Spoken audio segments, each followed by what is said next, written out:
Right, all right. Welcome to Lecture Ones.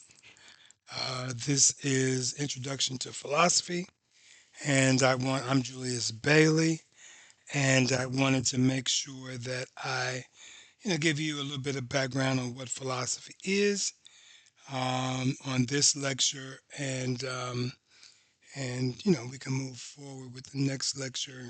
Um, so when we think about um, philosophy at a certain level, we need to be thinking, obviously there's an etymology, right? The sort of the definition of the word, right? Philia or philios or philia means love, and then Sophia is the goddess of wisdom in ancient Greek, right? So philosophy, in essence, is a love of wisdom. It seeks to ask various questions about, um, the world, and so um, I'll certainly over the course of the next few lectures, I'll get more into it. But I want to jump right into my first lecture and basically think about it as philosophy as trouble, right? Philosophy as trouble. I want you to think about a sort of a big question, which is what does it mean to live an examined life, right? What does it mean to reflect upon life, to examine oneself in life, right? Um, and so let me just go ahead and get with a beginning. Um, I want to begin this course with a simple claim. Philosophy is not decoration. Philosophy is not a big fancy word for just having opinions. It's not merely something that ancient people did when they had too much time and not too many distractions, right? Philosophy begins when life refuses to let us remain asleep. It begins with a question that gets underneath our ordinary explanations and beliefs. Philosophy begins when the old answers don't hold the weight of the life that we're living. Some people come to philosophy because they love ideas.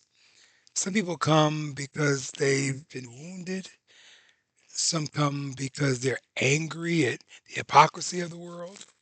Some come to philosophy because death and injustice and failure or love or loneliness have just broken the surface of our lives. And others come because college, like this, right? College just disturbs us, right? And many of you arrive to this class with certain beliefs, certain family stories, certain religious assumptions, right? Certain political slogans or ideas about success, beauty, money, maybe race, right? Obviously, gender, God, morality, and even yourself, right? And then slowly you slowly understand that what you've already understood is not enough with what you're actually experiencing. That's philosophy, right? And so when we think about the two Greek words again, Philo and Sophia, love and wisdom, then that phrase sounds too pretty if you just leave it at that. The love of wisdom is not the same as the love of information, right? It's not the same as just liking trivia or collecting facts, or going on Jeopardy, winning arguments, or just sounding smart. Wisdom asks what is true, what is good, what is worth loving. Well, how should I live? What kind of person am I becoming? And what should I stop pretending not to know, right? That's an important thing, right? So if you're writing down, watch this. Philosophy begins when certainty gets interrupted. You got that? When certainty begins interrupted. We're going to begin with Socrates. Socrates, ancient Greek, about 470 BC. Socrates himself didn't read, didn't write his own books, right? Different people like Plato and Xenophon, Aristophanes, other folk wrote about Socrates, right? Plato was Socrates' uh, student, right? And Plato made Socrates famous, right, through Plato's writing, right? So that makes him crucial to the history of philosophy. And in essence, he becomes the signature, the symbol of what philosophy is: the question of power, the question of inherited certainty, the question of what a democracy means, but not democracy like we have in America, but but the demos in terms of people being able to speak, right? Um, even in his time, ancient Athens, right? Athens was proud of civic life, even though women, children were outside of the main course, right? Socrates walked around this world asking questions that made respected people, uncomfortable, right? He asked them what justice was, what beauty was. He asked religious people what goodness is or what piety. He asked the important and smart folk, do you understand what it is that you're professing, right? There's a term that he used, we use in philosophy called the Socratic method, right? This sort of refutation, this ongoing questions to define a particular concept, right? And then he would ask follow-up questions, right? And test whatever definition that is being given. And he sometimes shows the people that claim to know that they do not actually know, right? He doesn't seek to argue for the sake of embarrassment.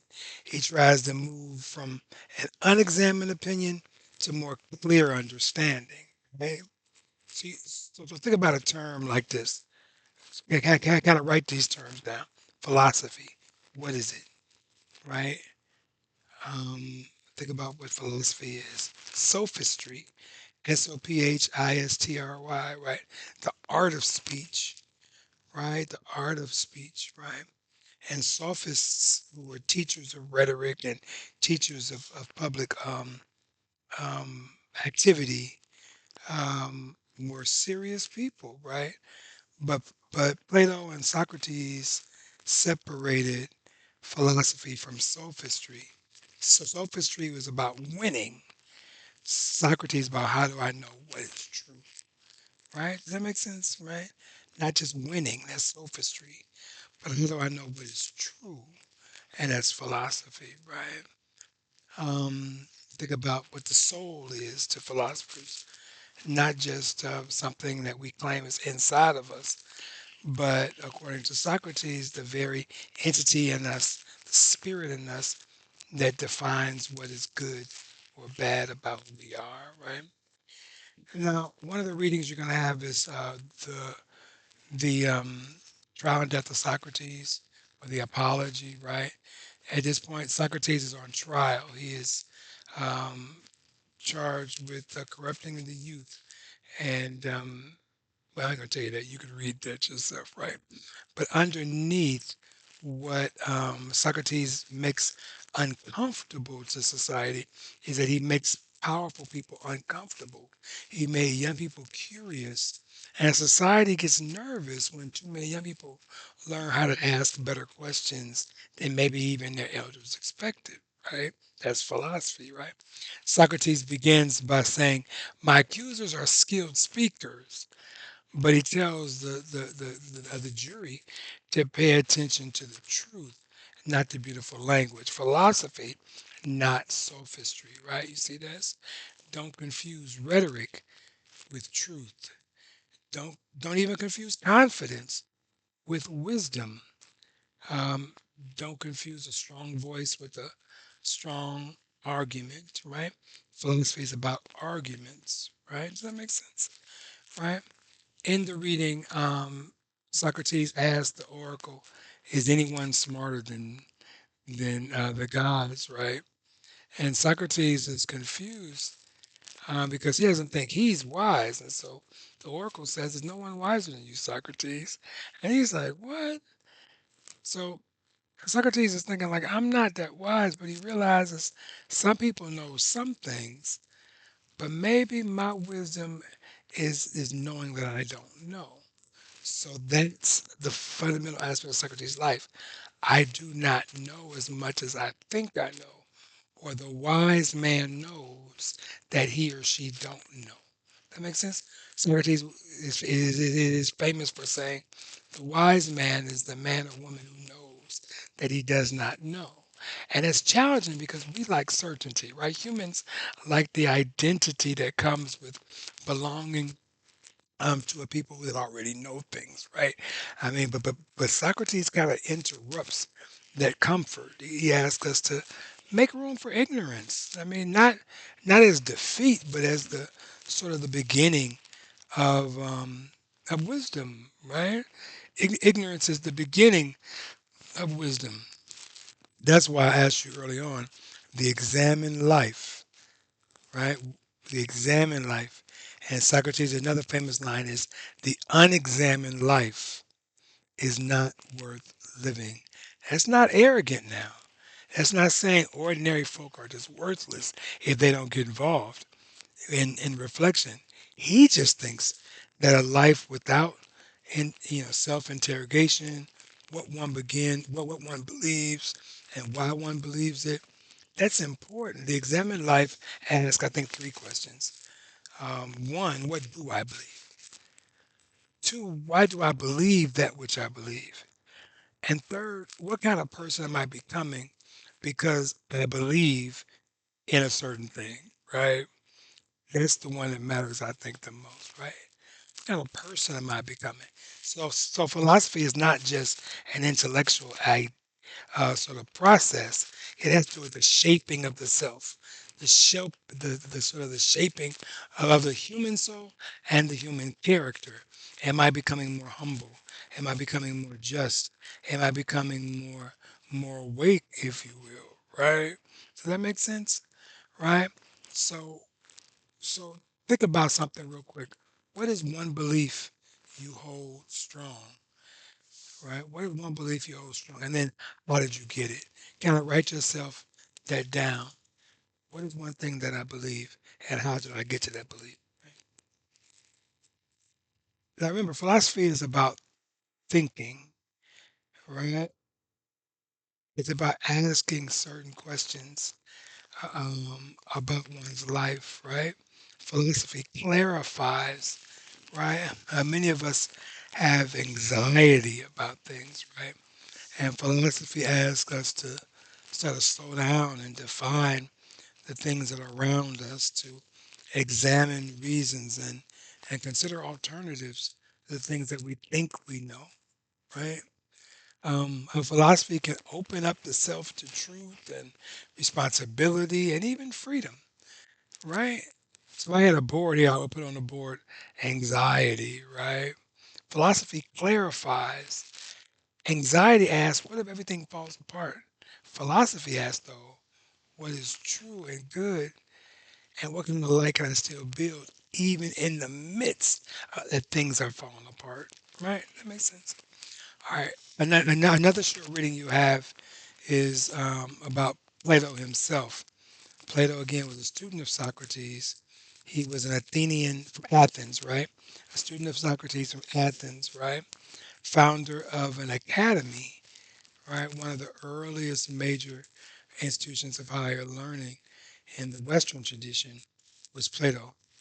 Plato writes in dialogues, right? Conversations, not just textbook.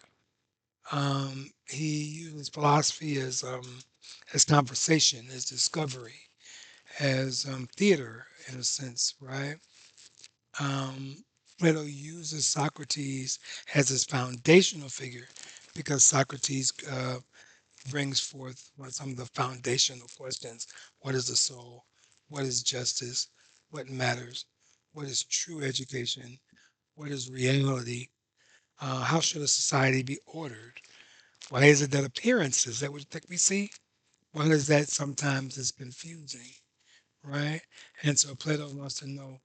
And so one of the reasons I'm going to give you, he gives us the idea of the soul. I mean, the allegory to say the sun, and it's called the allegory of the cave.